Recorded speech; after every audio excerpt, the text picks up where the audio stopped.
Everyone thinks I'm loyal, but I've been secretly dating my ex while living as a spy in another country, and I swear that sentence tastes absurd even as it falls out of my mouth, because who says that in real life, right? But here we are, and I'm Sophia, 31, a cultural attaché on paper and an intelligence officer everywhere paper doesn't reach. And before you decide I'm either a cartoon or a monster, at least let me take you through a single ordinary Tuesday where nothing is ordinary at all.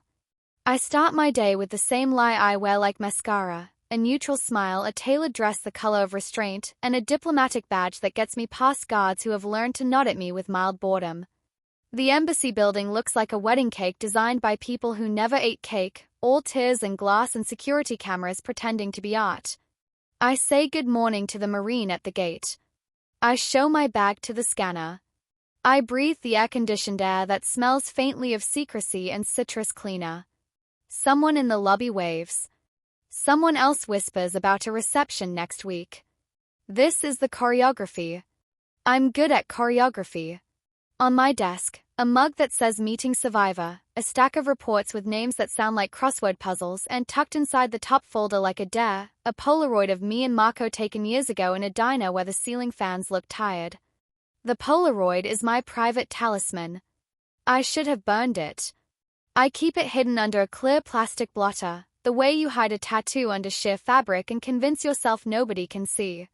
Marco is the ex you never name in polite conversation because you know the octave of your voice will give away the part of you that never left the room. We met when I was 22 and caffeinated, an analyst with a ponytail and a fondness for fluorescent highlighters. He was 24 and collecting languages the way other people collect postcards. We were reckless in the precise way earnest people are reckless. We believed that if our intentions were good, the laws of physics would be kind. Then work happened, and work in my world is not an occupation so much as a weather system. We didn't explode, we eroded. He left for an assignment in a city that smells like diesel and cinnamon. I trained for the kind of role where your name gets replaced by a biography. We promised to be mature and then failed at it in slow motion. You probably want to know how a spy dates an ex in secret. You probably imagine rooftops and car chases. The truth is messier and smaller. The truth is text messages that look like spam and a set of rules written on a napkin that lives folded in my wallet. We only use public phones. We never meet in the same place twice in a row.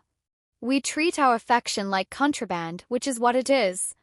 We schedule our treachery between cultural festivals and briefings that could decide whether people we will never meet sleep safely. There is shame in that sentence and also stubbornness. I carry both. That Tuesday begins with a briefing about grain shipments and ends 12 hours later, with my cheek against a doorframe counting heartbeats as footsteps pass. In the middle, coffee so strong it tastes like a decision, a condolence call I deliver in an office with soundproof walls, a shredded email thread that refuses to give me the sentence I need, and a colleague named Nadia who leans over my desk to whisper, "You good?" in a tone that has the word really folded inside it like a note. I tell her yes. I tell everyone yes. It's practically my name tag. My cover life has a rhythm. I host film nights and poetry readings about rain. I accept invitations to charity auctions where people bid on baskets of artisanal jam with the concentration of surgeons. I shake hands that are more like memorization. The embassy driver teases me about my playlists. The ambassador's wife once asked me whether I'd considered bangs. All of it is scaffolding. The true building is hidden in questions and call logs and the way silence behaves when the wrong person enters the room. At 6, I catch the streetcar that rattles like a story your grandmother won't stop telling. I get off 2 stops early because paranoia and prudence feel identical in this city. I double back twice. An old man at a kiosk sells me a newspaper and 3 lottery tickets I will never scratch. At 7:30, I duck into a pharmacy with a green neon cross and buy bandages, a water bottle, and the kind of toothpaste that promises impossible futures. This is not romance, it is camouflage. You pass through a place as a person without sharp edges and you're just another smudge on the city's surface. At 8, I'm in an elevator with mirrored walls that multiply me into a chorus. 9th floor. Hallway with a carpet that feels like it was designed to punish heels. A door with a brass number that has learned too many secrets, and a lock that welcomes a key I shouldn't own. It opens on a scent I could pick out of a crowd of storms: cedar soap, black pepper, something warm and not quite legal. "Hi," Marco says, and the word goes down my spine like a familiar path. He's barefoot, the bones in his feet like lightly sketched fossils, wearing a gray t-shirt that is doing nothing to discourage me. His hair is longer than when we were idiots just out of school. There's a new scar along his jaw, small, like a punctuation mark that changed the sentence. "Nice place," I say. It isn't. It's one of those apartments that looks like it was furnished by a man who thinks chairs are a rumor: mattress on the floor, 2 mugs, curtains that are doing their best. He smiles the smile that has ruined my common sense since 2015. "You're late." "I'm alive," I counter, and he laughs because he understands my unit of measurement. We don't rush. That's our one superstition. Every time we rush, something breaks: furniture, cover stories, promises to ourselves we were hoping to keep. He makes tea because the kettle's whistle reminds him of his grandmother. I sit cross-legged on the mattress and I tell him about a trade mission scheduled for next month that is either a gesture of goodwill or a Trojan horse with better lighting. He tells me about a name that keeps appearing in places it shouldn't. We assemble a puzzle neither of us gets to keep. If this sounds clinical, it isn't. We interleave the intel with the domestic. I show him a photo of the embassy cat who has decided my lap is sovereign territory. He mocks my sensible shoes and then squeezes my heel with a thumb that knows exactly where I keep my stress. I ask if he's eating. He lies. I give him the bandages because his knuckles look like they lost an argument with a wall. He steals my newspaper and pretends to care about the lottery numbers. We orbit very carefully around the words that could collapse us with their gravity. In between sips, he says, "Do you ever wonder what would have happened if we'd stayed boring?" We've never been boring, I say, and we both know that's part of the problem. The thing about living as a spy is that your body becomes a filing cabinet for rehearsed reactions. You learn how to let surprise pass over your face like a small cloud. You learn how to be rude to your fear and polite to your anger. But in that room with Marco, I forget to perform. He touches my wrist and the act falls off like a coat I never liked anyway. I can hear the city outside, a motorbike, someone singing off-key, the elevator cable complaining about gravity. The world continues to be the world while I sit on a mattress sharing tea with a man I should not be sharing anything with, and if you don't feel the knife edge of that sentence, you have never been 2 people at once. He leans in. We kiss. It isn't fireworks. It's a fuse that has been burning quietly for years and is very good at its job. I keep thinking I should stop. I keep thinking we are borrowing hours from a bank that will charge interest and consequences. I keep not stopping. We fall sideways into a conversation with our mouths, and it is both the best and the worst decision of the week. The kettle cools. The tea goes untouched. The city outside forgets our names for a second, and that's the most dangerous spell of all.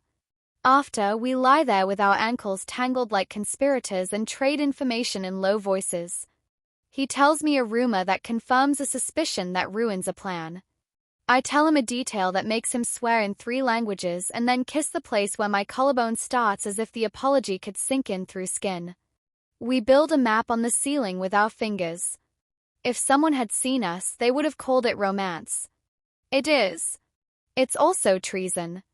To what exactly depends on which oath you think is most sacred, the one I signed in a windowless room with a pen attached to the table with a chain, or the one my body made silently the first time I realized breathing felt easier with him than without him. We don't say "I love you." Not because it isn't true, but because it is, and truth is too loud for rooms with thin walls. Instead, before I leave, he puts a folded slip of paper in my palm, and I slide one into his. Both are blank. That's our superstition too. A reminder that the most dangerous messages are the ones you think you can hide in your body. Leaving is always an exercise in humiliation. Everything feels louder. The zipper on my jacket, the click of the latch, the elevator's groan. I do the checklist: shoulder relaxed, phone off, key dropped in a drainpipe 2 blocks away because nobody should carry a souvenir that obvious. I walk past a bakery where the baker is frosting cakes like apologies. At the corner, a boy sells roses with thorns he hasn't had time to trim. A woman in a yellow coat is laughing into her scarf. The world is audaciously normal. Back in my apartment, I wash my face like I'm scrubbing off geography. I make notes that look like a grocery list and then eat a yogurt standing at the counter because guilt is hungrier than I am. Sleep is not a thing I do so much as a thing that happens to me when exhaustion isn't looking. And then the workday resets. New briefings. New folded silences. Nadia brings me a pastry and we stand at the window watching a parade of school children carrying paper lanterns. She says, "Do you ever feel like we're the chaperones at a party that would have been fine without us?" And I say, "Every day," and she bumps my shoulder with hers like punctuation. That week something shifts. A name pops up on 2 lists that never touch. A shipment changes hands 1 extra time. A rumor acquires a date. It's the kind of convergence that makes the hair on the back of your neck act like an early warning system. I build a brief and present it to a room where nobody smiles unless they mean it. We make a plan with the nimble seriousness of surgeons. It will require finesse and luck and for 3 different people to be exactly on time in a city that forgets to be punctual. We schedule a meeting with a source in a plaza shaped like a spilled coin. We memorize the positions of pigeons as if they could testify. The night before the meeting, Marco and I don't see each other. We agree to silence like it's an oxygen mask.